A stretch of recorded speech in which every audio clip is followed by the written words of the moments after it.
एक बार एक राजा शिकार के उद्देश्य से अपने काफिले के साथ किसी जंगल से गुजर रहा था। दूर दूर तक शिकार नजर नहीं आ रहा था।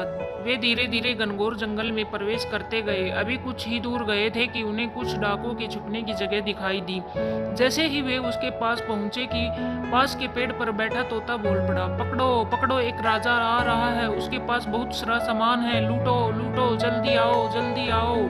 तोते की आवाज सुनकर सभी डाकू राजा की ओर दौड़कर भाग पड़े।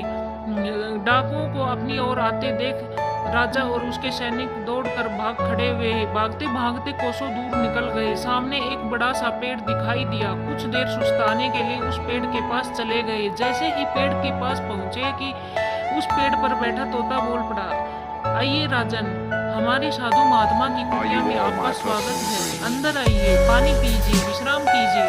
तोते की इस बात को राजा सुनकर हैरत में पड़ गया। राजा सोचने लगा, एक ही प्रजाति के दो प्राणियों का व्यवहार इतना अलग अलग कैसे हो सकता है। राजा को कुछ समझ नहीं आ रहा था। वह तोते की बात मानकर साधु की कुटिया में चला गया। साधु महात्मा को प्रणाम कर उसके समीप बैठ गया और अपनी सारी कहानी सुनाई। फिर धीरे से पूछा, ऋषिवर, इन दोनों तोतों के व्यवहारों में आखिर इतना फर्क क्यों है।